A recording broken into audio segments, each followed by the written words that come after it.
Jordan and Gretzky, Serena and Ruth. Remembering great ones is easy to do. But what about the no-names who spent their whole lives long snapping footballs and catching sack flies? They're guys, remember that guy. Remember that guy, remember that guy, remember that guy, remember that guy. They're just gonna remember some guys now. In Northeast Ohio, nothing is given. Everything is earned. You work for what you have. I'm ready to accept the challenge. I'm coming to Remember That Guy, the show where we mine our memories for nuggets of nostalgia about peripheral players, past and present. Hey there, folks. It's me, one of your hosts, James. I have returned yet again, and not without some assistance. We're back again. We might be the Akron kid, but we're here in Cleveland. The river is on fire, and we have a very special guest. It is the man who is responsible for that fire, here to atone for his crimes. Please introduce yourself. You know what? I don't apologize for anything. If LeBron can come back a couple times, you know, what is this, like my 110th time as a very special guest, 111? I am giving LeBron a run for his money, and I apologize for nothing. Why are you apologizing for coming on here? Because where I'm getting hung up on this. No, I'm apologizing for nothing. That's what I'm saying. What I'm saying is, McGregor. I'm saying LeBron, you know, comes back once, makes it a massive deal. I've come back 110, 111 times. You don't see me going on TV to announce my incredible decision to show up for the next episode. Like, he does not deserve that level of, hey, I'm going to stop the world just because I feel like going somewhere that I've already been before. The second time, it was not an ESPN decision. It was a Sports Illustrated article that was just kind of shadow dropped on Twitter. Oh, shit. Okay, yeah, LeBron's going back. I'll call Jake Adams and have him put a article in the newspaper like, Very Special Guest Xavier comes back to RTG for the 111th time. I'm staying home. I've never left. I am trapped within these walls. We must remember some more guys. I'm going to take my talents to where they are comfortable and have been and will remain. But speaking of you, Xavier, in the news, is there anything that's making memories for you right now? Yeah, you know what? This is a good week to be a fan of the Rangers. Just yesterday, Rangers FC won 5-0 over Dundee in the Scottish Premiership for their 4th consecutive league win. You know, phenomenal time. Hopefully they can catch Celtic. Then the New York Rangers won 5 in a row on their West Coast road trip, which was the first time in their history that they'd ever gone undefeated on a road trip of 5 games or more, which seems incredible for a team that's been around for over 100 years. That's really bad. That's really bad for you guys. I'm watching the game. That can't be right, can it? But yeah, the first time in Rangers history that they'd gone undefeated on a road trip of 5 or more games. Right now, they're first place in the Metropolitan. Artemi Panarin has 15 points in 9 games. Jonathan Quick has a goals against average of 0.41 in 3 games, which is pretty wild because no one expected anything of him because he was the worst goalie statistically in the league last year, and people didn't think the Rangers should even sign him as a backup. So I doubt that's going to last, but I'm going to enjoy it until then. And last but certainly not least, the Texas Rangers overcame the losses of Adolis Garcia and Max Scherzer, and also being no-hit through 6 innings by Zach Gallen to win their first World Series in the 63-year history of the team, which is wild when you think about it. You think they would have gotten one at some point beforehand, but nope. The first one in 63 years. A lot of great videos of middle-aged fans breaking down in tears, never thinking they would have gotten this far. I think the thing that's most impressive to me is that the Rangers went 11-0 on the road in the playoffs, which according to Opta is the first time any MLB, NHL, or NBA team has ever won 11 games in a single postseason on the road. That's incredible. Not only to win 11, but to lose 0 on the road. That's really impressive. It is so impressive that they did George Bush proud by continuing his legacy of going to places where they weren't welcome and just bombing the shit out of people. Hey, you know what? Houston has oil. Arizona has oil. Go in the places that have oil and taking all their shit. I do need to ask, and I don't need elaboration. Just yes or no, James, does it give you any solace that the Rangers didn't win? I've Okay. never ascribed to this belief. Everyone has like talked about this during their run. In no sport have I ever ascribed to the belief that I want someone that beat my team to experience even a flicker of joy for the rest of their lives. Fuck that shit.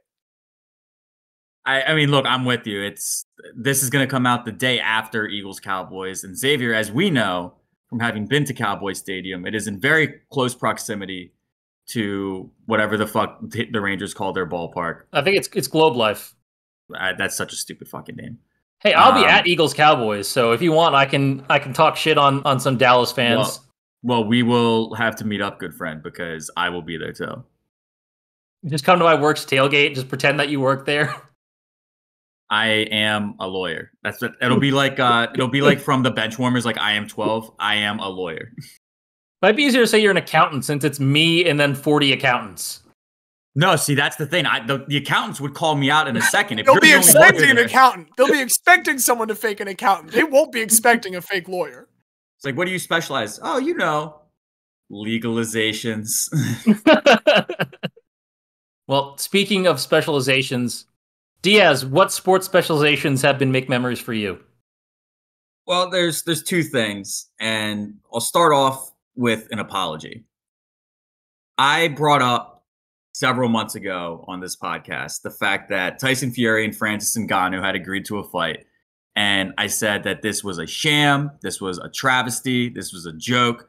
It is horrific that Tyson Fury is engaging in what is so clearly just a money grab. And I don't owe any apologies to Tyson Fury. He's a piece of shit.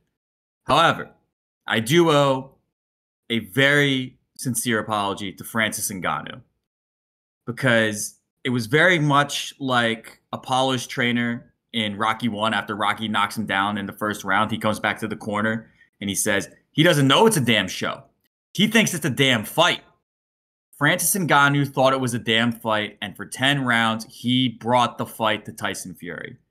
And with the caveat that, it is the heavyweight division. Technique matters the least at the heavyweight division. Being a big, strong motherfucker that can throw heavy punches matters the most at the heavyweight division. But Francis Ngannou had never fought a professional boxing match in his life. And any reasonable person very easily could have said that he deserved to win that fight. He does lose the split decision, but he gets the knockdown in round 3. And I've seen some people say the fight was fixed, blah, blah, blah. Tyson Fury took a dive. How about you take a fucking right hook to the back of your head and we see what happens to you, okay? You're going to fucking fall down. Best case scenario. Worst case scenario, you're going to die. That's a very legitimate punch that knocked him down. And also, look at Tyson Fury's face the next day. Dude had a fucking black eye. His shit was swollen. You can't fake that, okay? You just can't. Just all the credit in the world to Francis Ngannou. I have said it in chats. I'll say it now verbally to be kept in the history of this podcast forever. It is the most impressive performance in the history of combat sports, bar none. Absolutely incredible. And as we talked about with Peter Buckley, if someone's supposed to lose and they do enough to win, but there's even a little bit of a doubt, they're not going to let him win. The only way Francis Ngannou was ever going to win that fight was by knocking out Tyson Fury, and he almost did it. Once it went to decision, we all know they were going to give it to Fury because then they could set up another big fight. Fury's going to do another heavyweight fight and then probably rematch against Ngannou, and they'll sell a shit ton of pay-per-view. But it was still an extremely impressive performance. Maybe next time Ngannou will actually knock him out and get that win. Yeah, so Fury will fight Usyk next, and it's so funny, the range of emotions from Usyk, because when Fury got knocked down, you see Usyk all of a sudden seeing the millions of dollars disappear before his eyes. It's like, if Fury fucking loses this, the fight's dead. And Fury's already, it's so funny how 2 days before the Ngannou fight, he was like, oh, we've got a signed contract, and if Usyk doesn't show up, then we're going to sue him, and, blah, blah, blah, blah, blah. But then Fury gets his ass whipped a little bit, and he's like, well, my team, we're going to talk, we're going to look at it, Merry Christmas and Happy New Year, essentially implying, no, we're not going to honor that December 23rd date. What a fucking asshole. Speaking of fucking assholes, the Sixers no longer have one on their roster. James Harden is gone, folks. And I, for one, cannot be happier. You send them out, and look, the picks you get back are nice. But to me, the two main takeaways, first and like most importantly for the actual basketball team, this is a ringing endorsement of Tyrese Maxey as the point guard and the lead guard on this team. We'll see how far he takes us. We're just 3 games in as we record right now. Game 4 will be later tonight against the Raptors, I think. But he absolutely has proven to this point that he deserves this opportunity. I cannot wait to see what he does with it. But from a vibes perspective, I'm in love with the Rocco, and the Rocco is back. I need to inhale the Rocco. I need to ingest the Rocco. I am so happy that Robert Covington is a Sixer again. He is maybe not as good as he once was, but he's still going to shoot the shit out of that 3 ball. In the couple games he played for the Clippers this year, I'm willing to say that last year he was probably just injured a little bit because he looks way sprainier this year so far. He will make his Sixers debut tonight. And look, I'm not going to be there because I'm too busy recording here with you fine folks. But I hope that the people that are there give him a massive fucking ovation when he checks in for the first time. You know, I've always been a romantic. And if it can't be Sam Hinkie coming back to lead the Sixers to a championship, what better than his most beloved son, who is not Joel Embiid? It is Robert Covington. If you've read the letter, he spends like 2 pages talking about how forlorn he was that he agreed to do an interview on draft night and wasn't working the phones for undrafted free agents. And Daryl Morey snuck in and got Covington. Like, of the 13-page resignation letter, 2 of it is just a love letter to Rob Covington. So the fact that he's back, oh, baby. The vibes are so high. We thought the return vibe was going to come from Drew Holiday. Like, all of the Drew Holiday signs were there, and really it was just preface to once again being in love with the Rocco. What Sixers power forward brings the better vibes? Is it Rocco or B-Ball Paul? Well, the thing is, like, as much as I want B-Ball Paul to be a 4, they have like pretty much exclusively deployed him as a backup center. And like, he can be the backup center, but I need that motherfucker next to Embiid where it's like, hey, man, don't worry about protecting the rim. Just run around like a crazy person and get every single rebound and get in every single passing lane. I think we will get that later this season. But, I mean, for now, it's Rocco. Right now, it's Rocco. Well, I have to say I've thoroughly enjoyed the Tyrese Maxey experience so far. I do have him on a fantasy team. And I want to take a second for making reasons to talk about fantasy. This is a bit self-indulgent, but I think you'll understand why as I go through it. I did some back-the-envelope math. I tried to figure out like how many total fantasy matchups I've been a part of at this point in my life. And I figured that between various leagues, I've done 14 total baseball seasons. I think 6 football seasons, 3 NHL, 5 NBA, 2 WNBA. I'm coming out at around 600 matchups, give or take. I think that's what I've come out here figuring. Some years I made the playoffs, some years I haven't. Of course, all sports. I am a football league. Doing quite well this year. I'll go ahead and toot my own horn there for a second. Fields of Dreams. We're 6-1 going into this week. And tough matchup. We are currently playing without Justin Fields, of course, our totem, if not actually a good scoring member of our team. It's been tough. It was looking like we were going to take actually our second straight loss, the first one, having just been suffered with Justin Fields out. Going into the final game, I was trailing 157.16 to 142.26. I am the 142.26 there with 1 player remaining in the entire matchup for me going into Sunday Night Football. This was Keenan Allen, Los Angeles Chargers. Now, if I scored any more than 14.9 points, I'd win this 7-1 over, the next closest team to me. This is a big matchup. This is an important matchup, which means if I score any less than 14.9, I'm now tied with this person. And, the whole league has been thrown into chaos after me starting out 6-0. Keenan Allen, to his credit, has a solid game. It's slow early on, couple small chunk pickups, but it is a PPR league, so every catch counts. And he had 8 catches this evening for an incredibly nice, I might add, 69 yards exactly. If you're doing math at home, 8 catches for 69 yards with no additional statistics in a PPR league is exactly 14.9 points, meaning that I scored as well as my opponent 157.16 points. Meaning for the first time in over 600 fantasy matchups in my life, I experienced to a second decimal place a tie. The second decimal is really what makes it the best. Like 1 decimal, okay. No decimals, I would expect 1 tie a year, honestly, if no decimals. But to the 100th decimal point.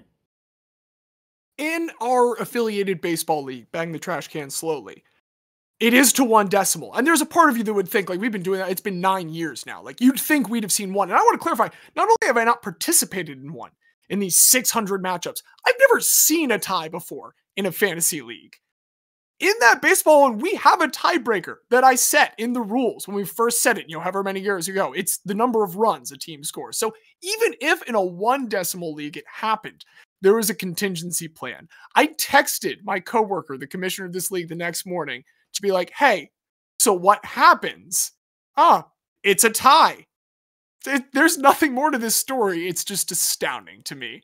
Keenan Allen for the best 8 catches and the nicest 69 yards of your entire life. Thank you for making memories for me with a 2 decimal place fantasy sports tie. I'm just glad there were no stat corrections that could have ruined that, because if that happened to me, I'd be worried that on Tuesday there'd be a stat correction of like 1 half tackle or something, or 1 yard being added or subtracted and then losing or winning by 0.01. Yeah. I've lost by a stat correction before, and I've won by a stat correction, actually against the same person the only 2 times it happened in a season, which is bizarre in and of itself. I would rather have this tie than a win at this point. This tie means so much more to me than anything else I could possibly accomplish in this fantasy football season. It is everything. It's getting me through this. Also, the fact that it was such a high scoring tie. Like, if you both were like, 81.2, like... An incredibly high-scoring tie. Again, the top 2 teams in the league by a decent margin.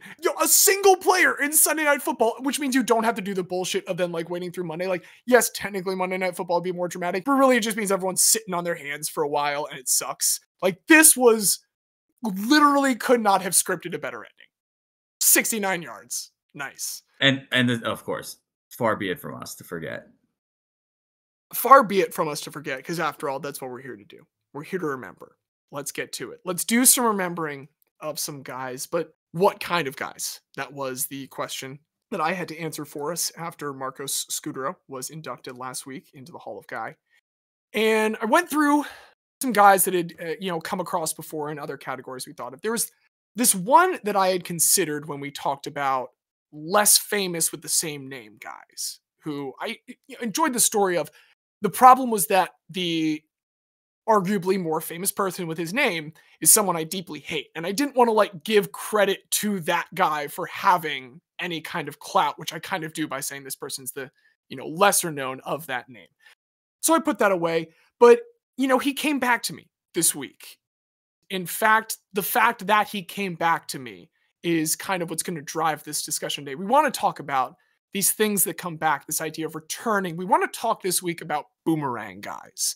These are going to be guys who, whether it is a team, whether it's a coach, whether it's a city, a teammate, whatever it is, there's some gravitational force in their life that no matter how many times they leave its orbit, something is going to yank it on back. And what is impressive to me about the guy that I want to bring to you all is I don't know if you've ever tried to throw a boomerang. It's pretty fucking hard to do. It's not easy in any capacity, but this guy has the ability to be wielded as a boomerang by so many different individuals. It's the ease with which someone seems to be able to pick up this boomerang and immediately get the idea of how to let this guy out into the world and know that he's going to come back to you. That's sort of let something that you love be free. It happens over and over again with this Boomerang guy that I want to discuss today. And so, guys, I want us to remember, if you will, Tim Thomas. Okay, I'm on board. Very much on board for that. Sixers legend Tim Thomas. Sixers and Knicks. Knicks legend Tim Thomas. Has this reaction, I think, Sixers is kind of legend. Sixers legend. We claim him. I'll give you Tim Thomas, the goalie. That one, the racist one. No. I guess we should acknowledge that is the other Tim Thomas that I didn't want to talk about. The 2011 Stanley Cup Finals are a farce. But before he was a Sixers legend, I want to talk about the cool Tim Thomas, who was a legend in Paterson, New Jersey, where he came from. Now, one thing that is clear, I think, on this show is as we have looked at guys, it's hard to predict a guy from the start. There's not a identical making that you see over and over again, but he has really the kind of start where you'd think it almost would be impossible to be a guy because of the company he's keeping, because of what he's doing. So growing up, he is an absolute star at the prep level while he is at Patterson Catholic. And it is not for nothing that he's getting any attention, because not far from Patterson, New Jersey, there's another really, really good prep athlete at the time in Lower Merion, Kobe Bryant. And the two of them, they're squaring off in the 96 McDonald's All-American game, the 96 Magic Johnson Roundball Classic. They've been going at one another in AAU this whole time. And people probably still lean a little bit more Kobe, but this guy has continuously competed at these youth levels at him, growing with him, and still maintaining a strong level of hype alongside him. Now, like Kobe, Tim does think about jumping straight to the pros from prep, but just days before the May 12th deadline, he instead declares he's going to go to Villanova. He's going to get thrown from Patterson over to the Philadelphia area, and he's going to more or less slot into where Kerry Kittles had been in the lineup the year before. Nova is in the 5th season of their Steve Lapis era, and their starting lineup for the 95-96 season, it's just a classically Nova lineup. 2 seniors from Philly, Alvin Williams and Jason Lawson, and 3 underclassmen from Jersey, sophomore John Celestin, and then freshman Malik Allen and Tim Thomas. A fine lineage of Malik guards at Villanova, because you got Malik Allen, you got Malik Wayans. Malik Rose was Drexel. It might just be those two, but that's still quite a lineage. Just be those two. Malik's not a super common name. Here's something that I'll tell you, all 5 of those guys are going to play in the NBA. So we don't just have 2 of them. We have 5 future NBA players in this lineup, and the team is phenomenal. They go 24-10, 12-6 in the Big East. You get up to the number 20 AP ranking, a number 3 seed in the NCAA tournament. They go to Winston-Salem, take care of business in the first round. They lose in the round of 32, the Cal Bears. You guys know who one of the players on the Cal Bears? There's a player on the Cal Bears that is going to be a Hall of Famer. And it's Hall of Fame tight end Tony Gonzalez. I was going to say, the way you phrased that, I was like, there's something tricky here. Yeah, Tony Gonzalez was on that Cal Bears team that beat this Nova team. And with that solid season as a freshman star going into the tournament, decides, okay, it was fun to go to college for a little bit. Now let's go to the NBA in Kobe's footsteps. And so he enters the 97 NBA draft. Unfortunately, he's not the number 1 Tim in this draft, but he is the number 2 Tim in this draft after Tim Duncan is taken first overall by the Spurs. Very well-regarded prospect, and the New Jersey Nets take him with the 7th overall pick. It looks as though we've had our first boomerang moment here. Our Patterson, New Jersey native flying to Philadelphia, now coming right back until later on in that draft, along with a bevy of other picks and players, he is traded to the Philadelphia 76ers. And just as quickly as Philadelphia threw him away, he finds himself right on back at South Broad Street. Oh, I should also mention, he was traded for Keith Van Horn, was the Sixers pick. That will be important later. Love Keith Van Horn. Yeah, Keith Van Horn is now with the Nets. His fucking goofy-ass high socks and his fucking dumbass spiked hair. I hate him. I hate guys with spiked hair. So impressive. Editorial note, Diaz is messing with his hair. Which may or may not be spiked. Video cannot confirm. So yeah, he's with the Sixers now. Solid rookie season. Makes the all-rookie second team. Sixers don't do too much, though, that year. Larry Brown is, at this point, the head coach and the executive. He's looking at what he has here on this team. And he has a very good sophomore player this year, which is to say Allen Iverson. He decides he needs to better fit this squad around Allen Iverson. And so as the sophomore season for our boy Tim Thomas starts with a bit of a sophomore slump, he says he's going to cut bait on him, and he sends him in a package out to Milwaukee. Bucks figure they're basically getting like a buy low, raw, high ceiling prospect. They're happy to just let him get a lot of run time. And after riding the bench for his first 17 games that season in Philly, he is going to start 26 of his last 33 to finish out the year in Milwaukee. good development time, does lead to him then getting a bench role still again the next year with the Bucks, but still an increase in minutes. He's getting a much higher role in the rotation itself, moving up as we get to the 2000-2001 season. This is, I should say, for Tim Thomas on the Bucks, by win share, his best season of his career. Sorry, spoiler alert, that Tim Thomas will not have a better season than 2001. But by win share, and by a lot of metrics, he is having a phenomenal year. He's got 27 minutes a game, 12.6 points, 4 rebounds, nearly 2 assists, and just over 1.5 stocks. We love to see that. The Bucks get going a little postseason run with this. They have a 52-30 record. Secures them a matchup against Tracy McGrady's Magic, who they take down in 4 games. And this sets up a date with the Hornets in the second round. Big old guys in Jamal Mashburn and Baron Davis. That is a just beautiful chef kiss guy duo that is leading the Hornets. And they are good enough to force a game 7 against the Bucks, but the Bucks do finish it out on home court. And it's time for Tim to once again boomerang back, because the Eastern Conference Finals will be opening up in his former home stadium in Philadelphia.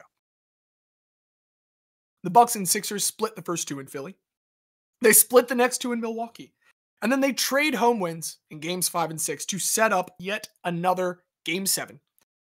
And Allen Iverson had 46 points in game 6 in a loss, which I'm sure for you, Diaz, at the time was very, very frustrating. And I'm sure it was probably still a little bit frustrating that Iverson only scored 44 points the next night. Luckily, those 44 did not come in a loss. They came in a game 7 win that the Sixers did manage to take. That is enough for Philly to close it out. I think that score was 121-98. It's a blowout. It's an absolute blowout. I do not have the exact score in front of me. 108-91. That's still pretty bad. 17 points in a closeout game. Not what you want to see. So that is what Tim Thomas experiences. And that is the end of his rookie deal here. This sets up, he's had a strong playoff run. There's a big free agent market for Tim Thomas this offseason. Chicago, in particular, really pushing to get him to join the Bulls. They offer him $67 million over 6 years. He re-signs for just a little bit less, almost in a way that it feels kind of personal. Chicago signs for $66 million over 6 years with the Milwaukee Bucks. And at the time, I mean, everyone's saying the right things. Owner Herb Cole says, Tim is a very vital part of this team, and we were willing to take any steps we needed to keep him in town. None other than Ray Allen says if he wanted to, Tim Thomas could be the best player in the league. People are feeling all kinds of love for Tim Thomas right now. He's a big fan favorite for another thing he does, which is anytime there's like Milwaukee Bucks appearances in the community, he normally shows up with a custom Bucks jersey that says Notorious TIM on the back of it.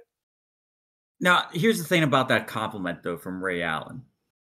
When you say he could be the best player in the league if he wanted to, you are implying that he doesn't really give enough of a shit to be the best player in the league. Well, and maybe Ray Allen was on to something there, because this is about as high as things get for Tim Thomas in the city of Milwaukee. The next year, 42-40 is a big step down from the year before, but they do still snag a playoff spot, and he's, once again, boomeranging back to the East. They go to meet up with the team that drafted him, the New Jersey Nets, here in the playoffs. Game 1 sets a career playoff high, 25 points in a loss, which really kind of sets the tone for an eventual 6-game series loss. And this is when the next year the organization's tone starts to kind of change about Thomas's vital role. In February 2004, they finally decide, you know what? We need to find some way to rearrange what we have here. They engage in a massive 3-player trade where, funnily enough, the Bucks end up getting basically Keith Van Horn and nothing else, while Tim Thomas is shipped out from the team, receiving Keith Van Horn for the second time, as he finds himself on none other than the New York Knicks. This is a midseason pickup for a Knickerbockers team that, despite going 39-43, does make the playoffs. Ooh, that Eastern Conference, baby. Thomas finds himself yet again going across the river as the Knicks go to face the Nets. Game 1, he takes a really hard flagrant foul from Jason Collins, like knocks him on his ass, and knocks him out of the series, actually. But he keeps himself involved. He gets into a big feud with Kmart, Kenyon Martin, calling him a fake tough guy. Not only did he say fake tough guy, he specifically said fugazi, meant to mean a fake tough guy.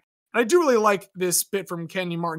Apparently, when he hears this and he's asked where that insult ranks on a scale from 1 to 10, he did reply 0. So the Fugazi comment doesn't seem to faze him all that much. And the Nets do sweep the Knicks in 4 games. They drop to 33-49 the next year. And this means they don't even have to worry about losing the playoffs. And then right after that, 2005, 2006, Thomas is once again part of a pretty big trade, this time between New York and the Chicago Bulls, who had so deeply pined for him previously. One of the worst trades in NBA history. It is a pretty bad one. It's a pretty terrible one, and it largely revolves around a medical issue for Eddie Curry.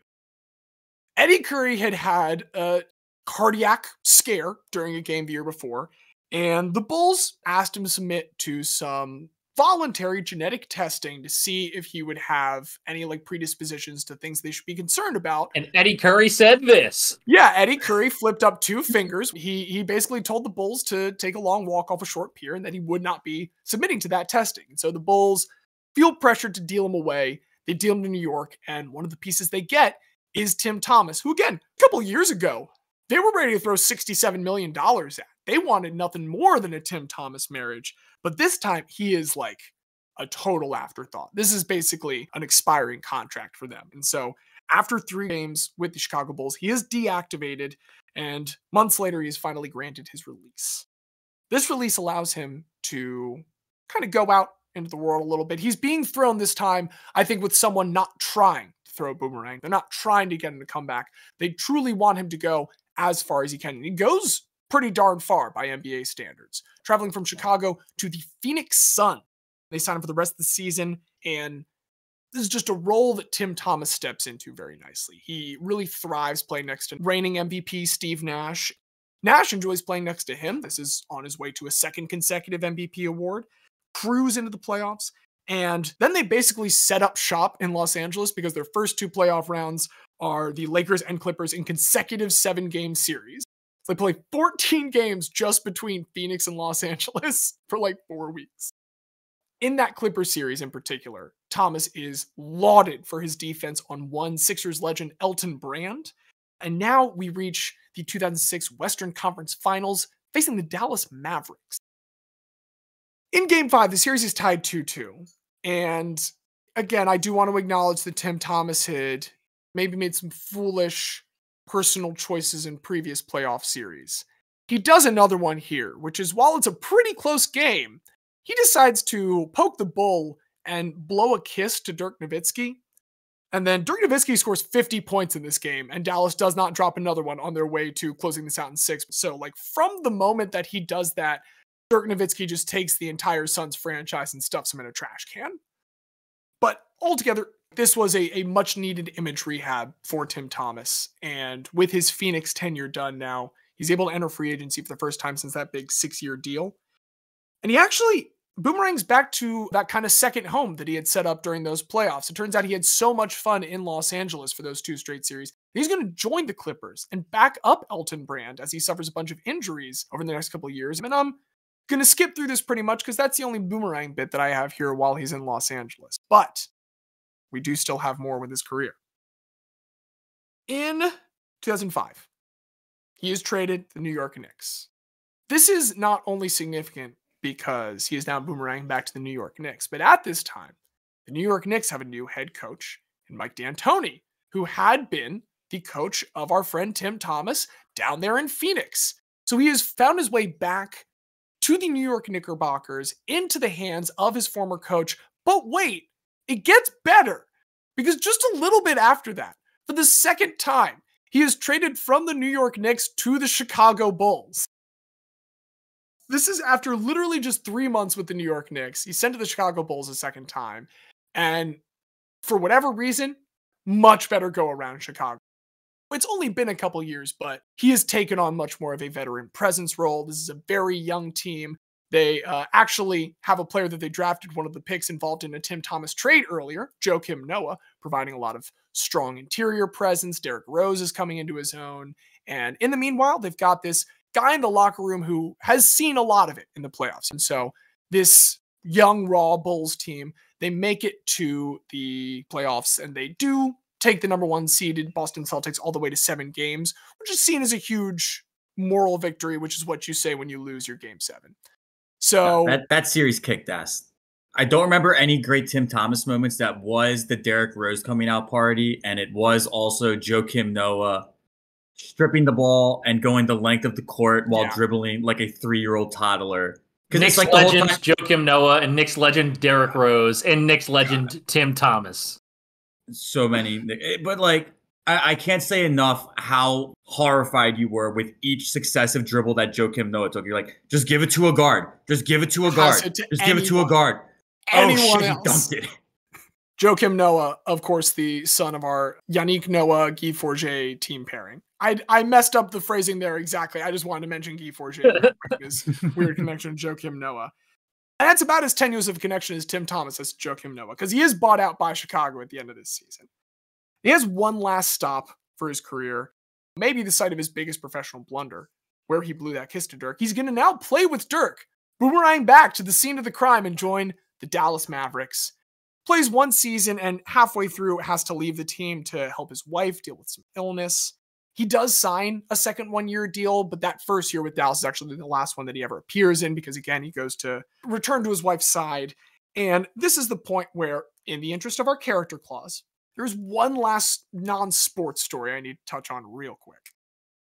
So he's been married to his wife, Trisha, for quite some time. At some point in Milwaukee, he did also become very involved with another woman named Asiya Muslim, and he did eventually father a child with Miss Muslim sometime in about 2004, if I've been able to do the math right. This is in addition to, children with his wife.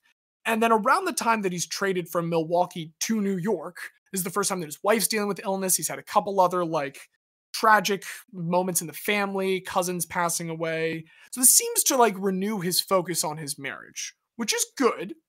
It is also notable that he had originally moved Miss Muslim and her son from Milwaukee to the suburbs of New York following his trade from Milwaukee to New York, and then kind of cut ties with her to renew his, commitment to his marriage. So then in 2005, his wife Trisha does find his secret phone, and all of this comes out. At this point, Asiya's back in Wisconsin because she realizes he's kind of just gone back to the family. She does file for child support. It's a big deal that's in Wisconsin because it goes until he's 21 there instead of it's 18 in New York. I couldn't even necessarily find what the resolution was to all this because I think the tabloids stopped caring halfway through. But it just does feel notable that while he has certainly in some of these later years, while his wife has continued to go through hardship, been there for her, and while these moments of being a good doting husband exist, everything else that I just mentioned does also 100% exist and is documented. He's a good husband 75% of the time. So nevertheless, that this is the end of his professional career. Solid career, 824 games in the regular season over 13 years, 7 franchises in that time, plus the 8th that drafted him, but he never played for. Almost $100 million in career earnings. Tim Thomas made out pretty all right for himself, even though his biggest honor was that second all-rookie team his first year. And going back to the Nets, it feels weird that such a flexible boomerang, that the state of New Jersey still never really managed to get him to come back. It would really kind of be, though, a very Boomerang Guy moment if now, after all the professional career, after the trials and tribulations, someone decided to go back home and get back to their roots. Sadly, Patterson Catholic, actually in 2009-2010, same as his final year with the Dallas Mavericks, his alma mater shut down. This is tragic. He can't go back and be the coach there, as I think we would want many Boomerang Guys to do. However, he did seem to try and fly back in that general direction. And the good news is, there is another nearby Catholic high school that does begin with the letters PA. And so as of this year, March 30th, 2023, he has landed as the head basketball coach for the Paramus Catholic High School in Paramus, New Jersey, just a few miles away from Patterson, New Jersey, completing his Boomerang saga back to where it all began. And that is where you can find him now. And that is the story today of Tim Thomas, my Boomerang Guy. And Boomerang went a lot of places, but I'm here for it. Look, before today, I didn't have a favorite New Jersey high school boys basketball program, but now I do. Go Fighting Paramuses. It's so great anytime we find one of these and it's like, oh, a couple months ago he got a new job that is the perfect epilogue to this story. Sometimes the moment comes to the guy, and sometimes the guy comes to the moment. And Tim Thomas in this moment was the guy for you to bring up. I'm thrilled. It was. He came and he returned to us at the perfect moment. But it is now a different moment. And with a different moment, I believe that means that we need a different guy. So, James, I need you to be ready for this. As we're all aware, the WNBA does not pay its players well. They've gotten a little bit better, but still nowhere near what they should be getting. And many players still need to boomerang around between the WNBA, European teams, international commitments, etc. This sucks, but it does square well with our topic today. And so does where my guy is from. James, hit the button. Crocky. Crocky.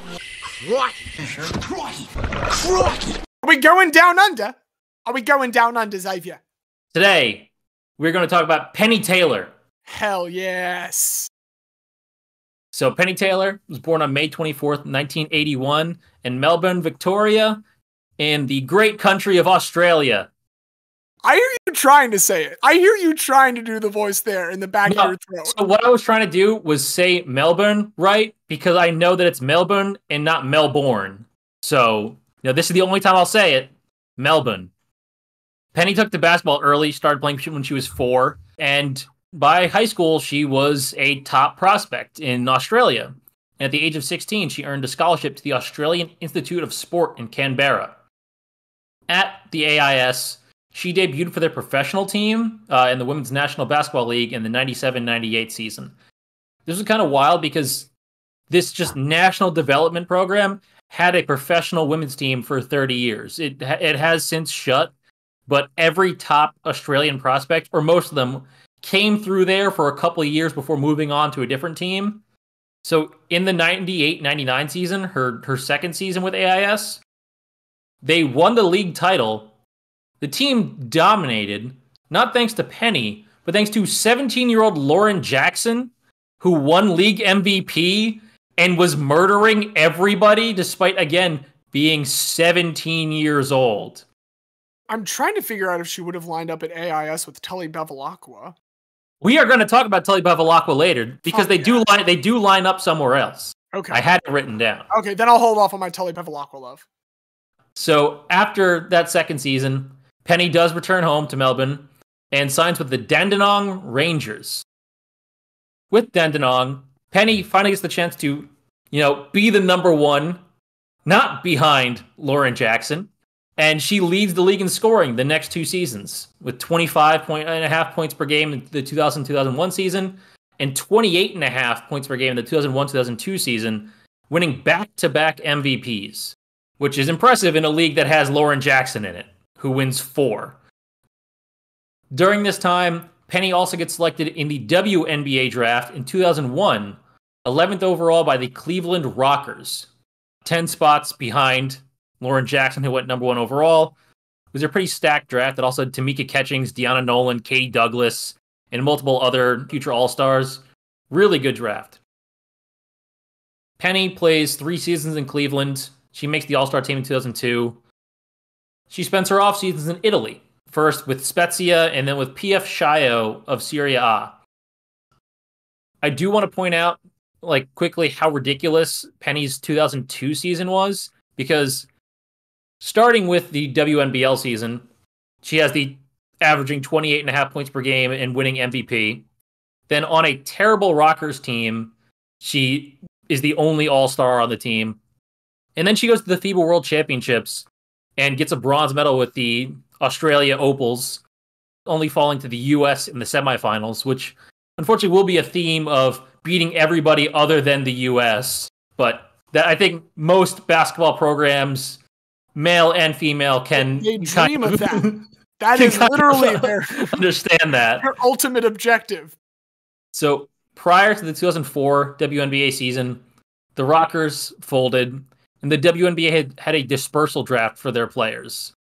So far in her career, Penny had already played for 5 different professional teams, and she was only 22. In the dispersal draft, being the best player, Penny went number 1 overall to the team that had the worst record in the 2003 season, the Phoenix Mercury. The Phoenix Mercury would then go on to win the draft lottery for the actual WNBA draft in 2004, where they would draft Diana Taurasi. She was pretty good. That's an insane come up to get in 3 months. Like, yeah, we're going to add Penny Taylor and Diana Taurasi due to the luck of the draw. The fact that it's the luck of the draw, yeah, like it makes it even more. I was going to say, honestly, the closest thing is this Liberty offseason. But, well, I was thinking Sidney Crosby and Evgeny Malkin, where they got them because of the lockout, they got a second chance at the number 1 pick and got Malkin after Crosby. That is probably the closest. And I mean, even then, you have to stretch it out over an entire year versus this 1 3-month offseason. And never forget that the NHL rigged that for Pittsburgh because their fans were so shitty that they were like, oh, let's just give them 2 generational players so that their fans come back. Fuck Pittsburgh. Fuck the Penguins. They did not deserve either of them. Gary Bettman is the worst commissioner in professional sports. I used to say that with my whole heart and mean it, and I really have to think nowadays about which of the 4 has done the worst thing most recently. It's competitive. It's surely a competitive I think he's field. making a strong push this season. I think they've done a really good job this year of reasserting his dominance, but it's been a competition. To get us back to the topic of the WNBA, if Kathy Engelbert holds out on Philly 1 more year, she might claim the number 1 spot for me. God, I just looked. They drafted Marc-Andre Fleury number 1 overall in 2003. Then they got the number 2 pick in 2004 to get Evgeny Malkin. Then the lockout happened, and then they won the lottery for 2005 to get Crosby number 1 overall. So they went Fleury number 1, Malkin number 2, Crosby number 1 in 3 consecutive seasons. Unacceptable. But what is acceptable is the Phoenix Mercury finding a way to luck into getting both Penny Taylor and Diana Taurasi in a 3-month period. Yeah, we'll allow it. It's pretty good for them. In her first season in Phoenix, Penny started 33 games, averaged 13 and 5, and the Mercury went from having the worst record in the entire league to a 500 season. Not, a worse to first turnaround, but a pretty good turnaround for how bad that team was before. She then goes off to the Olympics with the Opals, earns a silver medal, losing to, you guessed it, the USA in the finals. After that season, she goes back to Chievo in Italy and leads them to their first Serie A title in history. So she has now won a championship in Australia and a championship in Italy. She repeats this loop again next year. Phoenix in the summer, and then Italy, wins another title with Chievo. 2006, she has a bit of a down year for the Mercury, but this time she shows out for her country as she leads the Opals to their first and so far only World Cup gold medal. And despite being on a pretty stacked team, it's Penny who wins the tournament MVP, putting up 18 points, 5 boards, 3 assists per game, as the Aussies go a perfect 9-0. They did not have to play the USA. They were on the other side of the bracket, so they did not have to deal with them. Well, and very importantly, for a fact, I know they had Tully Bevilacqua this time, providing the correct amount of glue. They did. I was going to talk about Tully for the 2008 Olympics, but yes, Tully Bevilacqua was there by now. Coming off that high, Penny comes to the 2007 NBA season back in Phoenix on a tear. She starts all 34 games for the first time in her career and gets a career high in both points and rebounds with 18 and 6. She makes the WNBA All-Star team for the first time in 5 years.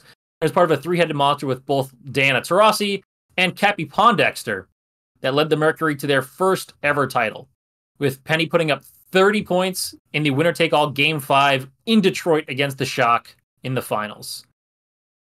Now she has titles in 3 different countries, including the first ever for Chievo and the first ever for the Mercury. After spending the offseason with another new team going to Ekaterinburg in Russia, Penny comes back to America, but actually turns down the Mercury's contract offer, saying that she needed a bit of a break. She said, "It's been an extremely difficult decision and one that's taken many months to make. I'm so proud to be part of the Mercury, and I'm sorry that I won't be there to help the team defend the amazing championship that we fought so hard for last season. When I left the States after winning the championship, I had to jump right into playing in Russia. Not having any time to rest and recharge has been an incredible physical and mental strain. And you can understand that because she's played pretty much nonstop with no offseason for 10 years, ever since she was 16 years old. Sure would be great if they didn't have to do that. Yeah, it would. Unfortunately, Penny does not get to, benefit from possible rising salaries now, so fucking sucks. But to be fair, Penny does have a great career, so as much as she deserved more money, hopefully the WNBA can just be better in the future. So she turns down this Phoenix contract offer, says she wants to have a belated honeymoon with her husband, Rodrigo Rodriguez Heel, who was a Brazilian volleyball player. They had gotten married 3 years prior, and because she had been working nonstop, had never gone on a honeymoon. And then she also wanted to prepare for the 2008 Beijing Olympics. The marriage doesn't really work out. The couple soon divorced, but she goes to the 2008 Olympics along with Lauren Jackson and our old friend and noted glue guy, Tully Bevilacqua. It's so funny that both in that case and in Tully Bevilacqua's case, they finally get some time alone with their husbands. And they're like, no, actually. Yeah. No, actually. This turns out this is not what I like. So Penny leads the Opals to an undefeated group stage. They bruised through the knockout stage with 30-plus point wins over the Czech Republic in the quarterfinals and China in the semifinals, before they do face the U.S. in the gold medal game. And every time they play the U.S., they do lose. I'm glad they had the one time where they didn't have to play the U.S. and they got that gold. But this is now back-to-back silver medals in the Olympics. After this season, or after the Olympics, I should say, she goes back to Russia. This time, she wins the league championship with Ekaterinburg, which is now her 4th different league title.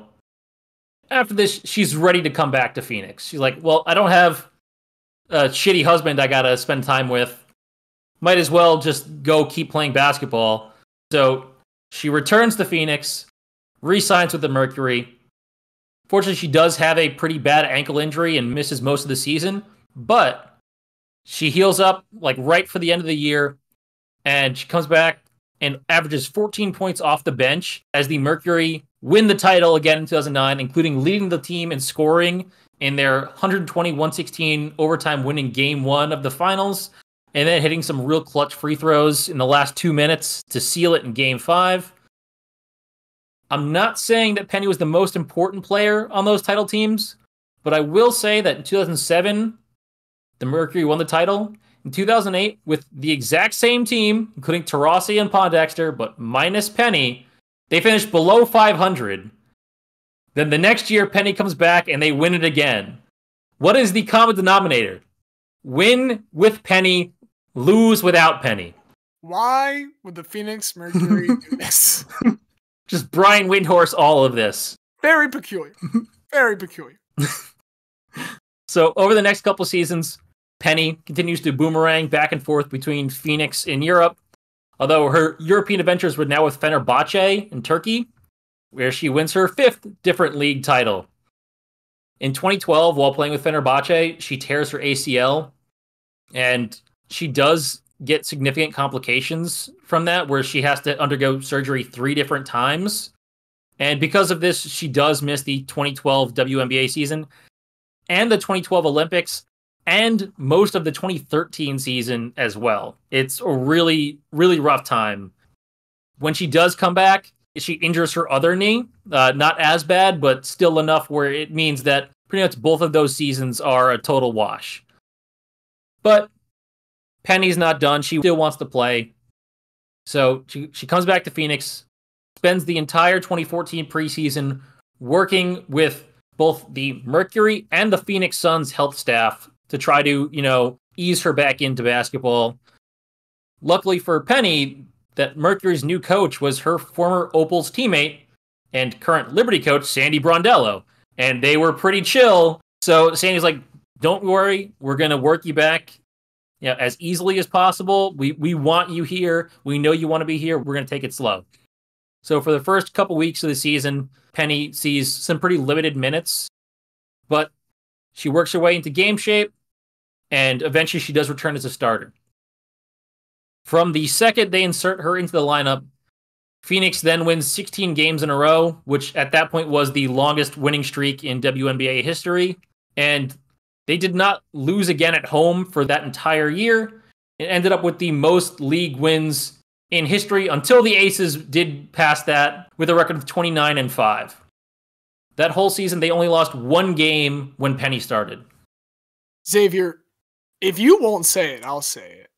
Penny Taylor, the most important player in Phoenix Mercury history. When she's there, hey, Phoenix has won 3 WNBA titles, including this 2014, this season. They do win again. They cruise through that playoffs. Whenever Penny Taylor is there and contributing, Phoenix has won. And Phoenix has not won another WNBA title since. So, I'm willing to say that they owe all of their success to Penny Taylor. And I'm not going to give any credit to Diana Taurasi or Cappie Pondexter. All Penny Taylor. For the record, that last statement was made by Xavier. She's like a Robert Ory powered by dry heat. That's a very good, yes. After the WNBA season, Penny actually gets named the captain for Australia at the World Championship. She plays great. She makes the tournament All-Star 5, and Australia does end up getting the bronze medal this year, losing to the U.S. It's just when they reach the U.S., they're going to lose. It's just you hope that they either don't play them or they play them in the finals so they get a silver. But it is what it is. After 12 years away from the Australian League, after the World Championships, Penny does return to the Dandenong Rangers for the 2014-2015 WNBL season. She does this for family reasons. Her father had developed cancer. This was actually the second parent to get cancer. Her mother had gotten ovarian cancer and did die while Penny was rehabbing from that torn ACL in 2012-2013. And so she wanted to be close to home just in case anything happened.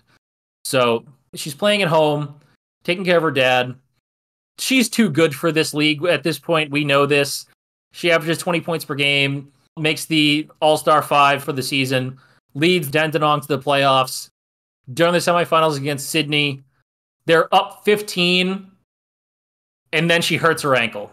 Can't play for the rest of the game.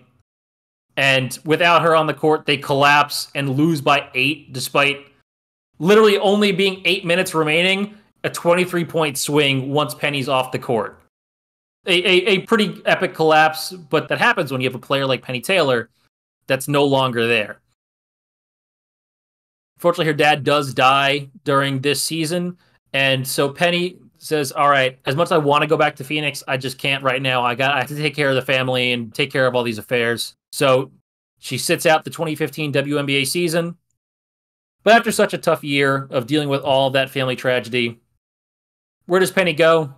She goes back to Phoenix for 2016. And she plays one last season, averaging 13-4-4. And when she's retiring at her last game, Diana Taurasi called her the best teammate and one of the best players ever. But Penny can't stay away from Phoenix. 5 months after her official last game, she gets hired as the director of player development and performance for the Mercury. Mercury general manager Jim Pittman said, quote, "As we have always tried to make clear, our organization owes a great deal to Penny, and our hope was that her post-playing career would keep her here as well. After playing her final season, it was important that she took time to consider the next stage of her career, and we couldn't be happier that she has decided to join our basketball staff in this newly created player development role. Who better to learn from a WNBA champion, an Olympian, a world champion, an all-star, and one of the best people you'll ever meet? We will always have a place in our organization for Penny. They wanted her back so bad, they made up a new job for her." I love the phrasing of that statement is like, it just so happens we were creating a position, and it just so happened that she interviewed for it. It's like, it's very different because obviously this is good, but it reminds me of Jerry Colangelo being like, yeah, when Hinkie stepped down, we didn't expect it. We interviewed 80 candidates, and it just so happened my son Brian was the best one. And 2 months after getting this newly created role, Penny did surprise marry Diana Taurasi. They are one of the greatest WNBA power couples of all time. It's fucking fantastic. Their wedding photos are so good, with Penny in a nice white bridal dress and Diana in a just full-on white suit with white sneakers. And I love the way they phrased it. They said they weren't dating in secret. They just felt no reason to tell anyone. They had been together for apparently 8 years with nobody outside of Phoenix ever knowing. First off, hey, how much better is it that like Dewana Bonner and Alyssa Thomas keep like, yeah, that's going on. But also, I said in the intro to the category how there's always this gravitational force that these boomerangs often come back to. Good to know that, like, in addition to Phoenix, there was a more specific force. The force was, hey, Diana Taurasi is there. But it works. I mean, that is a lot of back and forth between Phoenix, Europe, Australia, and it helps that you have a good team that you're winning for and a girlfriend / now wife who is possibly one of the 3 best players in WNBA history. So, do love that. Within a year, Penny had given birth to their first child, Leo. After taking some time off to recuperate, Penny comes back to the Mercury as an assistant coach for the 2019 season. New role, not the player development one. This one is full-time assistant coach. But prior to the 2020 season, which was delayed because of COVID, Penny did decide that, she wanted to be a full-time mom. So she does officially step away from the Phoenix Mercury. Since then, her and Taurasi have had another kid, daughter named Ela. And who knows, maybe in a couple of years we will see Penny just boomerang herself back to the Phoenix Mercury. But for now, I'm sure that her and Diana are going to be happy spending some time together with their children and not having to deal with basketball for a little bit. No, I feel like as soon as Diana's back home, that's when Penny gets to return. I feel like they worked out. I was like, all right, look, you're still on the court. I respect that. Only one of us can be there. As soon as you're done, it's my turn. We see Penny take a head coaching job in like 2 months. Watch them just like take turns. Like, okay, you be the head coach of the Mercury this year. I'll raise the kids. And then they just flip-flop the next year. Our head coach is Penny Taylor and Diana Taurasi. Yeah, could you imagine? That'd be so... See them together on the sideline, like with a kangaroo pouch, just carrying the kids. Co-head coaches. Oh, I love it. But that's Penny Taylor. A boomerang guy, if I ever saw one. But we do have one more person that we need to talk about. Diaz. We got much one like more. A boomerang. Bring us home. I'll try to bring us home. And look, it's tough because the Australia tie-in with the boomerang, that's a real nice touch. I have to give it to you, Xavier. It's really good. But I think I have a pretty good candidate to go up against that. I want to talk about a guy in the baseball world. And baseball is a sport that is full of rich characters. And there's nothing we love more than a recurring character. You don't get a chance to recur in baseball unless you're any good. And for the record, this guy is a 4-time All-Star. He is a 1-time AL strikeouts leader. He's a 1-time World Series champion. But the stat that he's most proud of, as he would put it, he's most proud to have had, quote, more terms in Washington than President Roosevelt. Today, we got to talk about, he's not a clown, but his name is Bobo. We got to talk about Bobo Newsome. First of all, I mean, Bobo, just a throwback to the day when baseball names meant something. Bobo is a fantastic name. This for used a to be a baseball player. proper country. We used to have respect and dignity and Bobos. Return. But it's important to note, Bobo was not his given name. He was born Louis Norman Newsome on August 11th, 1907 in Hartsville, South Carolina to Quilleen Buffkin Newsome and Lillian Holmes Hicks. I couldn't tell as you were saying Quilleen Buffkin. Like, Dad or Mom? Now I'm going to need to hear what the other one is. I was very curious myself. Yeah, Quilleen was the father. Lillian was the mother. And they grew up on a farm. So, Dad was a farmer, obviously. Louis, at the time, is going to help out. But Louis already gets a nickname in his upbringing. But it's not Bobo at this time. He's just Buck. So, for right now, we're talking about Buck Newsome. Buck does a lot on the farm, but he also plays a lot of baseball, as any kid's going to do. He is the starting shortstop for his high school team at Hartsville. And one day he sees that the starting pitcher is struggling. And he just goes to the manager and says, hey, how about I try that? And so begins the pitching career of Buck Newsome. Things were so simple back then. Exactly. He was just like, hey, I can do that. I can throw the ball pretty straight. So he gets this is the beginning of his pitching odyssey. Junior year, he does pretty well. Unfortunately, during his senior year, a bit of tragedy does strike the family. His mother passes away. She dies in a car accident. So he's dealing with that going into senior year, but he still does well enough that he gets some attention from a local prep school. And after graduating from Hartsville, he goes to play for Carlisle Prep for a year.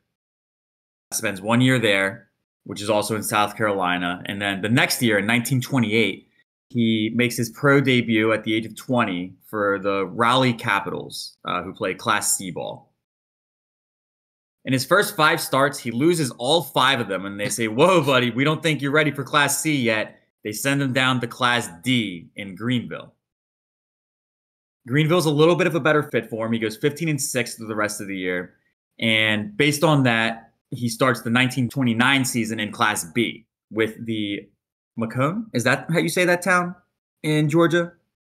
Macon? I think Macon. Oh, Macon, Georgia? Yeah, Macon, Georgia, for the Macon Peaches. And he does pretty well for Macon. He goes 19-18 with a 3.87 ERA. And this is enough for him to get that fabled September call-up to the Brooklyn Robins. They're not the Dodgers yet, but it is that same franchise. He gets the call up to the Brooklyn Robins. And his major debut goes kind of like his Class C debut did. He's going to get 3 starts, and he's going to lose all 3 of them. He has an ERA over 10. And so after that, they're like, you know what? Maybe you weren't ready yet. We're going to let you cook a little more in the minors.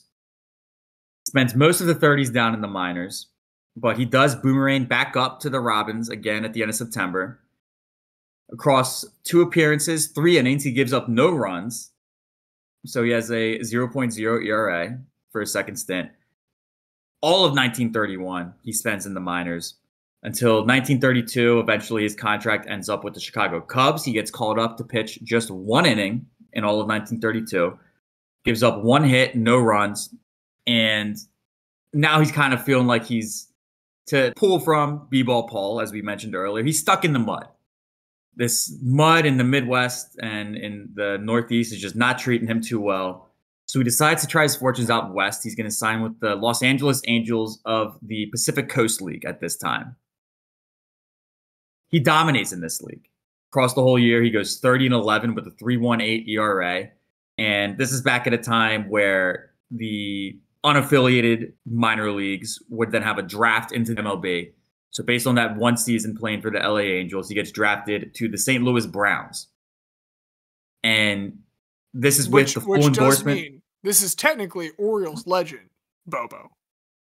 This is Orioles legend, Bobo. He's now, boomeranging back to the bigs. He's got his first opportunity. He has the full endorsement. And in 1934, he's not going to waste any time. He's going to lead the league in 2 categories for 1934.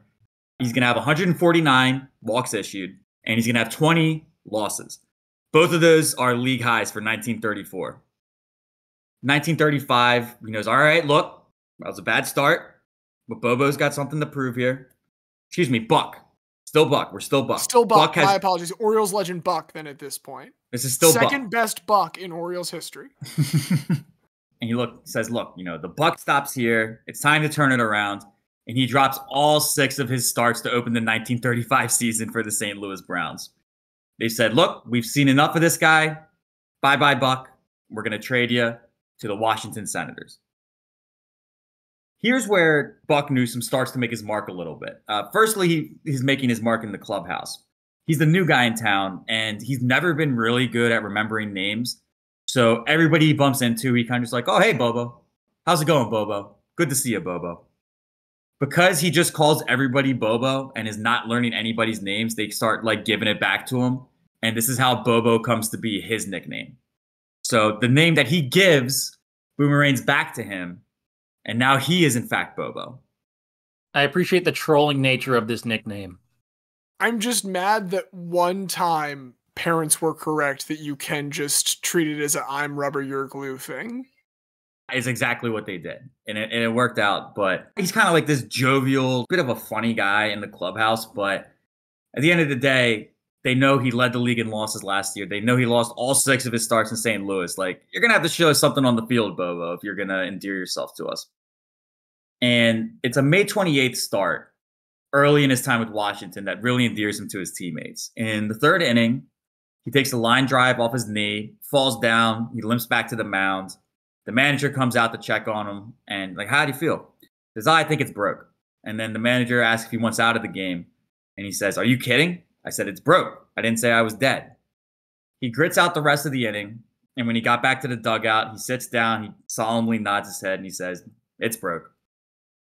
He would repeat this ritual 6 more times in the game because Bobo pitched a complete game in this outing. His teammates are like razzing him because they're like, dude, there's no way your fucking knees broke. Like, you wouldn't be able to stand. But each inning, he goes back, sits down, it's broke. I mean, yet again, we used to be a proper country. We really did, because when he would get an x-ray the next day, it would confirm that he had, in fact, broken his kneecap and pitched an entire game on the broken kneecap. Misses about like a month and a half. He's back like a lot quicker than you think somebody would be from a broken kneecap. And for his time with Washington this season, he finishes with an 11-12 record and a 4.45 ERA. But he's kind of becoming like a legend in Washington. So much so that when they welcomed the New York Yankees to opening day in 1936, he is the opening day starter. And President Roosevelt is in attendance to throw out the first pitch.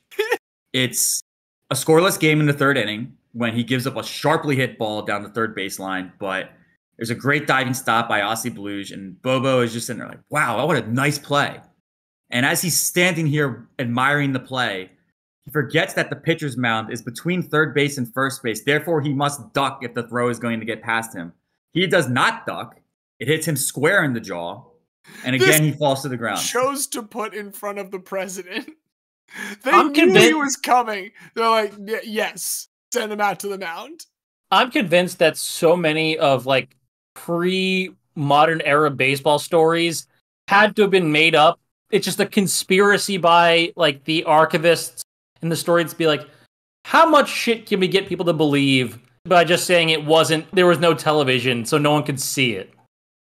I mean, we can go back to Babe Ruth's called shot in the 27 World Series if we want to talk about some stuff like that. But nonetheless, listen, it's on his Saber page. And if it's on his Saber page, I think we as baseball fans can take that to be the gospel. But, you know, again, so he gets hit square in the jaw, he falls down, and the manager comes out and is like, whoa, buddy, like, you okay? And Bobo said, when the president comes to see old Bobo pitch, he ain't going to let him down. He stays in the game. He again finishes off the complete game, and it is a 1-0 shutout of the New York Yankees on opening day from Bobo Newsome. This is the most patriotic I've felt in a long time. USA, USA, USA. And for the first time, Bobo Newsome for this 1936 season does finish with more wins than losses. He goes 16-14, but early into 1937, the Senators, they could use some cash, so they send him to the Boston Red Sox. He has a pretty successful season here, but in the following offseason, we would now see his first boomerang within the major league ranks, back to the eventual Baltimore Orioles, the St. Louis Browns.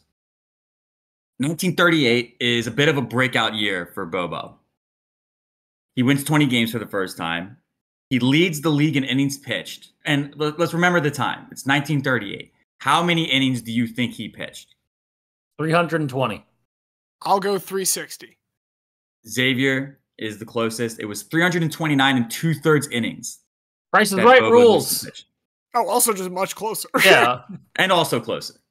He makes his first All-Star game this year, and he also finishes 5th in MVP voting on the back of all those innings pitched. The winner is Jimmy Fox that year, but old Bobo does finish 1 spot ahead of Joe DiMaggio in MVP voting for the 1938 season. 1939, he again makes the All-Star game, but it's not without being traded mid-season to the Detroit Tigers, who are trying to make a pennant push. He makes the All-Star game, doesn't finish anywhere in MVP voting this year. And also the Tigers in this pennant push for the 1939 season, they don't quite get there. But it's 1940 where Bobo would deliver the best season of his career. He goes 21-5 with a 2.83 ERA. He gets another All-Star bid, and he finishes a career-best 4th in the MVP voting. Hank Greenberg won that year. Joe DiMaggio came in 3rd. But he did beat out Schoolboy Rowe, who finished 7th in MVP voting for that 1940 season. We all remember Schoolboy Rowe. Look at all those innings that he ate. Jordan Lyles, eat your heart out. Jordan Lyles would have been like a 50-time Cy Young if he pitched in the 20s. They would have invented the award while Cy Young was still pitching and given it to Jordan Lyles. It would in fact be called the Jordan Lyles Award. Jordan Lyles is just a one-man rotation for like an 80 and 82 team, but he throws every single game. Every game is 9-7, night after night. Add in Kent Tekulve, the rubber band man, as the only reliever, and it's just Jordan Lyles and Kent Tekulve. That's all you need. That's all you need right there. But again, so the Tigers acquired Bobo in pursuit of that pennant. And for 1940, they do win the AL pennant. So they get matched up against the Cincinnati Reds. And wouldn't you know it, they give the ball to old Bobo in game 1. And his father, again, family's from South Carolina. They don't even know where Bobo's pitching half the time because he's on the move so much. But they know it's game 1 of the World Series. His dad makes the trip into Cincinnati. And Bobo goes a complete game, gives up only 2 runs, and a 7-2 win. And it's only the second time that he ever pitched in front of his father. Unfortunately, that night, Quilleen suffers a heart attack. And later the next morning would die and pass away from his heart attack. He got so excited watching his son pitch in the World Series, he died? Suffered a heart attack and died the next day. A lot of dead parents in today's guys. Honestly, that's a solid way to go. It's your maybe your not son the way. Is up. Maybe the timing is good. Ideally, after your son wins Game 7 of the World Series, right? Well, no, you need to be the motivation. Well, of course, and right. So the family would retreat back to South Carolina for the funeral, but Bobo stays with the team, and he does get the start in Game 5 with the series tied 2-2. And he would proclaim to the press beforehand that he was going to win this game for his dad. And once you know it, Bobo goes out there, goes 9 shutout innings, and the Tigers take a 3-2 lead in the World Series as it goes back to Cincinnati following that 8-0 victory. The bats fall asleep in Game 6. They lose 4-0. And seeing those bats struggling, Bobo knows we're going to need another O on the board if we're going to win this one. So on one day's rest, Bobo says, "Give me the ball." And the press would ask him before the game, he said, "Are you going to win this one for your dad?" He said, "Oh no, I think I'll win this one for old Bobo." Bobo again goes the distance. He does give up 2 runs, and the Tigers only score 1 as the Reds take the 1940 World Series in 7 games over the Detroit Tigers. That's disappointing. It's as I was reading in the Sabre page, I was like, tell me the Tigers won the 1940 World Series. It was close, but it was no cigar. But again, what a tumultuous season for Bobo. He has his greatest season as a pro, statistically, in terms of team success, his most successful season. But he also is dealing with, this tremendous loss. He has a whole offseason to stew on it. And Bobo chooses to lean into exactly who Bobo is coming into 1941 spring training. Buys a new flashy sports car. And he drives into spring training with this. He has outfitted the car with a flashing sign that simply reads Bobo. This is getting to a point where can you be too committed to something? Because I'm almost getting to that point where he's too committed to Bobo. It's good that he didn't exist in the time of social media because he would get overplayed then. This is good because you would only be able to hear about him in other cities if he was this insane at that time. Nowadays, we'd see him on Instagram constantly and we would be sick of it. Well, and I this is probably a good as time to any mention that he is, as much as he loves to hype himself up and he would say, "Oh, old Bobo's on the mound. Don't worry, we're going to get a W in the win column." He's also beloved by most of his teammates. Hank Greenberg, his Tigers teammate, would always note he was the one person who was like, "Hey, maybe don't haze the rookies." He would insist on taking them out to meals while they're still on their meager rookie salaries. Very much beloved by his teammates, although very also braggadocious, one could say. He shows up for that 1941 spring training with his big Bobo sports car, and he regresses back to old Bobo. He once again leads the league in losses. He goes 12-20. Coming off of this, obviously very disappointing season. And for that 1941 season, he earned a pretty solid salary of $45,000. Very good money for the time. But the general manager came to him in the offseason and said, look, Bobo, you had a bad season. We're going to have to cut your salary. We're going to have to half that down to 22.5. Bobo was a very straightforward person, though. And he very quickly said, hey, wait a second. Didn't Commissioner Landis investigate the team and we had to release 91 minor league players because you broke all these rules? Are you taking a pay cut? And the general manager didn't like that too much.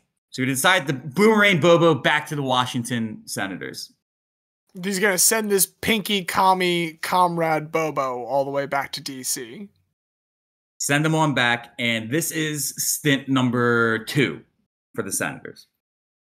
He spends most of 1942 there, gets up to 113 strikeouts for the Senators in 30 starts, before they then decide to boomerang him back to Brooklyn. So he's now going to play for Brooklyn again. The 113 strikeouts that he registered before the trade were still enough to lead the American League for 1942. 113 led the American League. What a time to be a ball player. No 3 true outcomes. Well, probably because of his broken knee, he's not going to, where a lot of the other ball players are going. Right. No, he's not as mobile. He can't really make it there, along with his teammates. The 1943 season, he again starts with Brooklyn and kind of butts heads with the manager at a certain point. The manager, Leo DeRocher, called for a pitch to be high and tight with a 2-1 count. Bobo's like, why would I throw a guaranteed ball on a 2-1 count? That's ridiculous. So they get in this dispute, and it somehow gets so heated that Leo DeRocher suspends Bobo for the rest of the season. And this is like early on in the year. Bobo mocks him as soon as he gets suspended. He's like, go for it. Not going to stick. Guarantee it won't stick. Teammate Archie Vaughn would then go to DeRocher in the clubhouse, and he would roll up his jersey and his pants and his cleats, and he would hand them to DeRocher and tell them to, quote, shove it up his ass. Other teammates would also speak up, and the suspension was very quickly lifted. But you don't really come back from something like this, right? You can move on, but you don't really move on. So the Dodgers have had enough, and they said, you know what? Let's send him back to St. Louis. So he's going to play for the St. Louis Browns now. If you're keeping track, we're now at 3 stints for St. Louis. We're at 2 stints in Washington, and we're at 2 stints in Brooklyn. He only plays a few games for St. Louis, though, because they already know what his whole deal is. It's kind of a bit much for them. So they send him back to the Washington Senators in the same season. So we're now up to 3 stints for the Browns, 3 stints for the Senators, 2 for Brooklyn. Sounds like Bobo at this point is the type of guy that you can only handle him for a short stint before it's like, all right, Bobo, you got to go somewhere else. Please, God.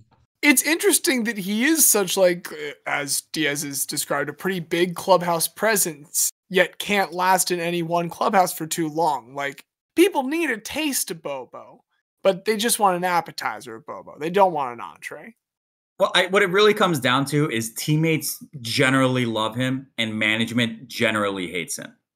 That's kind of what it comes down to. I mean, just think about if you're his teammate. You know that you could do whatever you want without getting in trouble because Bobo will do something worse and they'll be too busy hating Bobo to recognize that you did something bad.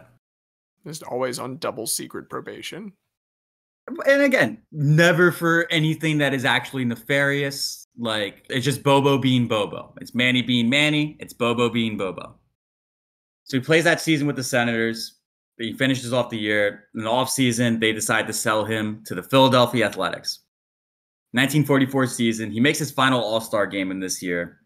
1945, he would again lead the league in losses for the 4th time. He was 8-20 with the Athletics. In 1946, he knows he's got a little bit something to prove here. So he starts off 3-5 with a 3.38 ERA, very solid numbers, but the Athletics have seen enough, so they decide to trade him to the Washington Senators. It is now his 4th time playing for the Washington Senators. The 4th time is not the charm, though. He would finish the 1946 season, get about halfway through the 1947 season, And the Yankees needed another extra arm to help power them to yet another World Series. So they decided to buy Bobo from Washington.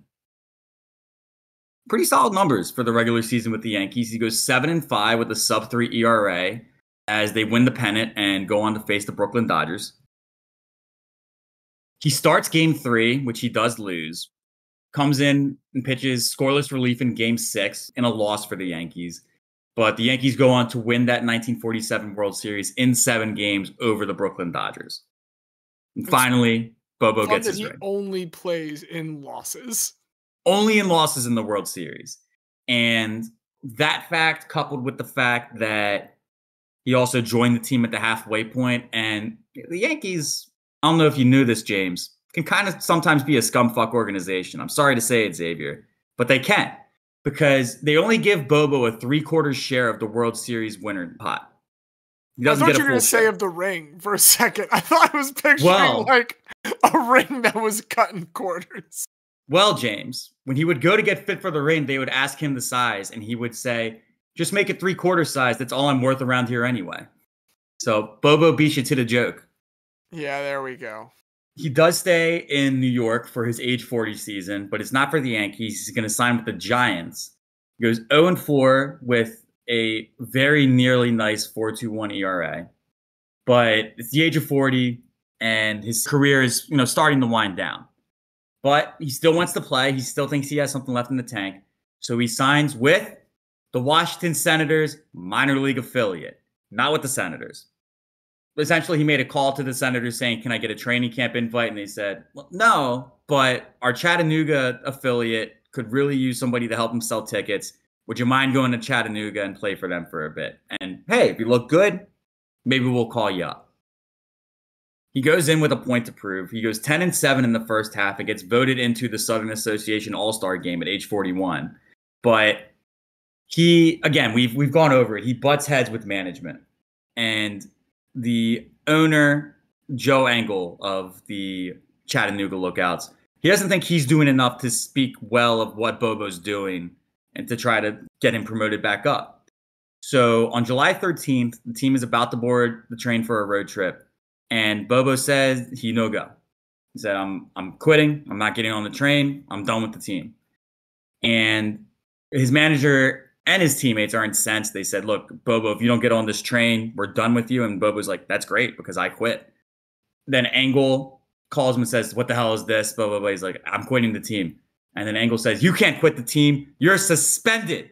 And Bobo says, all right, cool. The suspension lasts about 10 days. And eventually cooler heads do prevail. Bobo rejoins the team. And after an August 9th doubleheader, in which Bobo would go the distance in both wins, he would be carried off the field by his teammates. What a horrific thing to do to a 41-year-old man and his arm. I mean, that's the only way you're going to go from standing the team up outside the bus to getting carried out on their shoulders, is throwing 18 straight innings. He had to do something to earn his way back into his good graces. And, it was good enough that he was allowed to stick around in Chattanooga for a couple more years. He would play 3 seasons in total. Chattanooga, which would be a great end to his career. But the Washington Senators love what they saw, and so at age 44, they call Bobo up one more time. For the 5th time, Bobo Newsome is a Washington Senator. He does start the 1953 season with them as well in his age 45 season. Before, we got to get one last Boomerang back in. They're going to send him to the Philadelphia Athletics. He goes 2-1 with them, and he finally does call it a career. Trading for a 44-year-old is buck wild. 45-year-old. 45-year-old. Being on either end of that trade is insane. What's the longest length of time that Bobo was ever on one team? We go to Wikipedia. I believe it is 3 seasons. Jesus Christ. Yeah, so from 35 to 37 on the Senators, and from 39 to 41 on the Tigers, from 44 to 46 on the Athletics. So those are all tied for his longest stint with one team. I almost picture Bobo as someone just trying to throw it away, but unlike a boomerang where you're wanting it to come back, he's just coming back on his own. Like, no matter how hard you try to throw to get him away, he just shows up again anyway. It's like the Simpsons meme of the bar where he throws out the drunk and then the drunk just appears back behind him again. Look, he's a DC careerist. He's done some local municipal elections that he helped out with in Philly. He's done some stuff for like the national DNC in Brooklyn. He's worked in some like battleground state stuff in St. Louis, Missouri. This all makes perfect sense, but obviously he has to come back to the capital. He always ends up back in Washington. So he retires at the age of 45. In his post-baseball career, he would wed twice, and he would run a restaurant in his hometown of Hartsville. Unfortunately, at the age of 54, liver disease would kick in, and Bobo would pass away from cirrhosis of the liver. But to recap Bobo's career, he's a 4-time All-Star, twice in the top 5 of MVP voting. He's a 1-time World Series champion. He's the 1942 AL strikeout leader. He is a 4-time AL losses leader. He is a 2-time AL walks leader. He's a 1-time AL wins leader. He's a 2-time Brooklyn Dodger. He's a 2-time Philadelphia Athletic. He's a 3-time St. Louis Brown / Baltimore Oriole. He is a 5-time Washington Senator. He is a 1-time broken kneecap complete game pitcher. He is a 1-time broken jaw complete game pitcher. And he is an all-time guy, Bobo Newsome. So I'm doing a quick check to see how many U.S. senators have served 6 or more terms, because those are clearly the only people that can stand against Bobo Newsome. I think there's a lot. It's like 40. That's kind of upsetting that these decrepit people just keep doing that. I am upset with the answer that I have found. Right, Bobo Newsome is definitely my favorite 5-time senator. And famously, those 5 terms in Washington are one more than FDR served. So he did, in fact, have more terms in Washington than President Roosevelt. Were they 12 years total? Do you think there's some real like political sickos who sit around and try to say that like if FDR didn't die, he could have run for a 5th term? Oh, definitely. Definitely. Like just people going through the what ifs of that and like trying to figure out the VORP and war of FDR. Of his 20 seasons in Major League Baseball, he played 8 of them. He played. Okay, so he had less time in Washington than FDR. So it is notable to say, just a couple other things to throw in. Though he lost more games for the Senators than any team, his worst winning percentage was with the Philadelphia Athletics. Makes sense. He's also one of the 100 winningest pitchers in baseball all time.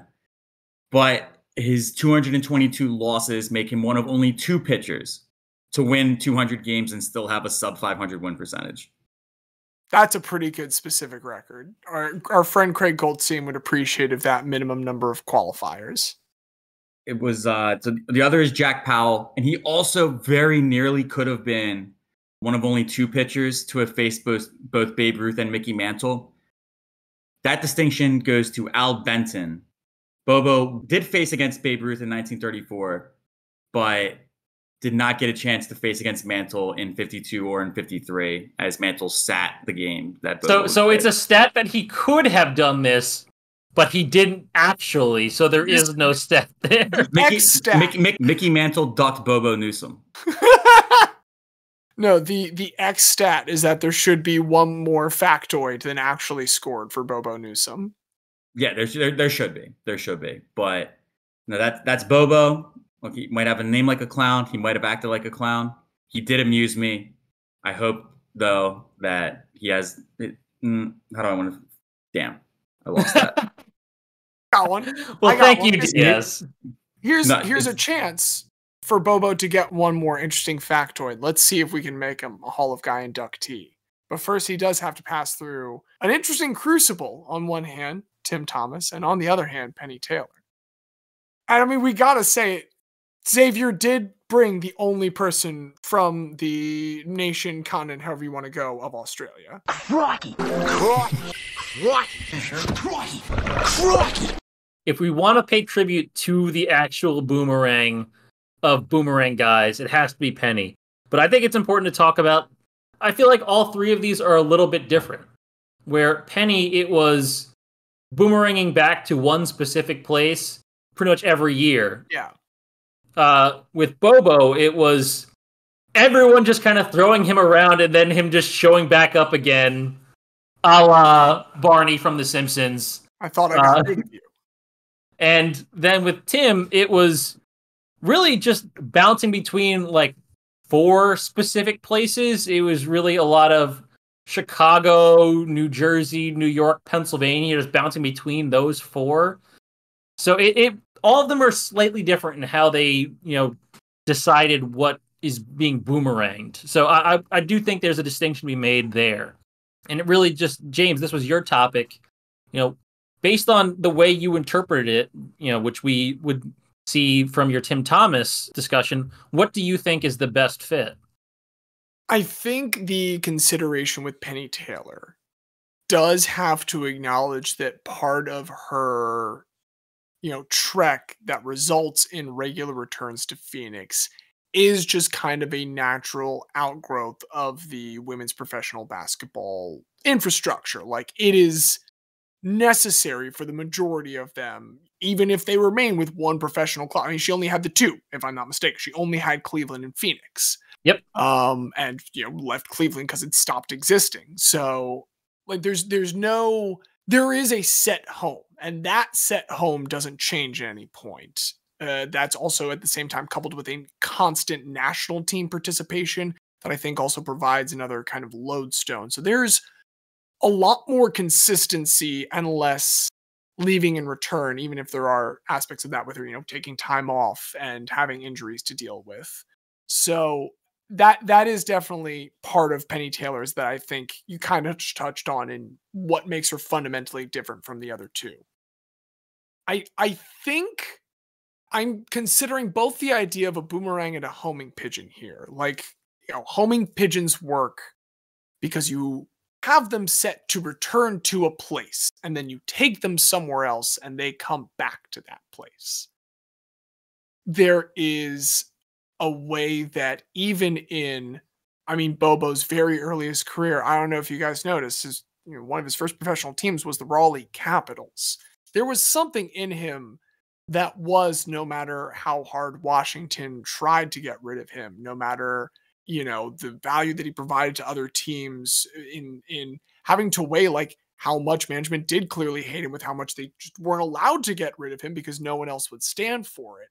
Yet despite all those forces, he does keep coming back. There is the leaving and returning to a centralized place. And, even though I joked about Tim Thomas, like going through a whole journey that involves many stops, it's still essentially ending up more or less right at the same place in Paramus. That's one long circuit rather than Washington truly just not being able to get rid of this fucking guy. I do want to say that is the record, and he holds it by himself for the most individual stints with one MLB team. He's the only one to have 5 separate stints with one team. And if I can mention one other thing that I think makes Bobo a guy, Please. There was a 1949 poem written by Ogden Nash for Sport Magazine. Oh, is this the one with like Tinker's Ever's Chance is the double play mentioned in it? I think, yeah, it's like each letter corresponds to a player. He is one of the 24 players named in that poem. He is the only one of the 24 to not be in the Hall of Fame. That's spectacular. That is a spectacular granular fact.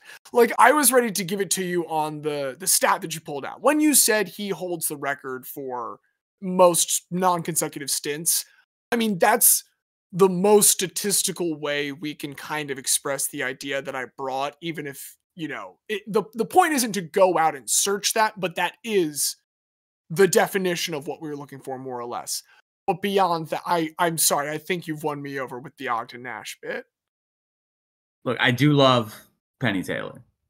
And I do love her giving birth to Diana Taurasi's child shortly after Diana Taurasi won Game 5. And Diana Taurasi said, what was the exact quote? Diana Taurasi said, quote, "Hold it in, babe, I'm coming." And then made it back for a 4:24 a.m. birth. I do love all that. but almost an incredibly nice berth. It could have been incredible. Hey, I mean, that's what happened. She had to hold it in. She did. And Penny Taylor's a team player, and I think on relitigation, Penny Taylor's going to have a very strong case. But on this day, in this category of Boomerang Guys, we must honor the man who not 1, not 2, not 3, not 4, but 5 times would return back to the Washington Senators. Not to mention 3 other stints with the St. Louis Browns / Baltimore Orioles, 2 stints with the Brooklyn Robins / Dodgers, 2 stints with the Philadelphia Athletics, and perhaps a Hall of Fame snub, but we will not repeat that error. We will induct him into our Hall of Guy, and we will welcome Bobo Newsome into the Hall. Welcome, Bobo, until our other Hall of Guy inductees get tired of you in about a week and throw you out. But don't worry, they can't remove your plaque. Let's see how many individual times he can be traded away from this hall only to return. Speaking of return, to get my absolute most pedantic thought of the day out of the way, Diaz, technically, he only returned to Washington 4 times. I am so sorry. This is the human being that I am. Totally fair. No, that is very, very fair. 4 returns. It's like what was that like Chinese proverb quote, like fall down 7 times, stand up 8. Yep. Be there 5 times, return 4. Yep. Congratulations to Orioles legend Bobo Reese. And folks, we are so glad. Bobo Reese. Bobo Newsome. Why the fuck did I say Bobo Reese? Bobo Reese. Bobo Reese? James doesn't even know who they're voting for. I voted for Bobo Newsome. Anyway, folks, you, much like Bobo, returned here to listen to us once again, and we appreciate that. We also appreciate and give thanks to our producer, Craig, and the coders behind him, the musical director, Don Ham, for our lovely theme music, Sports Reference, and all their subsidiary sites for some great numbers. And yeah, that's all we've got this week, folks. Congratulations to Texas Rangers fans, many of whom I'm sure are not shitty. I will say it's very hard to take pride in a team where there are enough fans that are shitty that such a team is not able to, for instance, have a pride night. But congratulations to, I'm sure, many decent, long-suffering Texas Rangers fans. Anyway, you can find all of our stuff at bit.ly/rememberthatguy, all one word, all lowercase. Anything else from you guys? James Harden is a piece of shit. Goodbye, James Harden. Do not boomerang back to Philly. We hope you all will boomerang with us again next week. But until then, I have been one of your hosts, James. I've been the decent, long-suffering Texas Rangers fan, Xavier. And I'm Diaz, and as the famous song from Rocky goes, gonna guy now, flying high now. Please don't sing.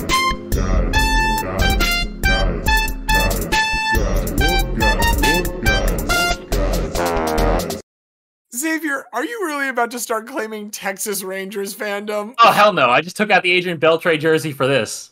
Hey. He is the only ethical Ranger. Adrian Beltre is the only ethical Ranger, and on Nelson Cruz's retirement day, you would say such a thing? I don't associate him with the Rangers as much.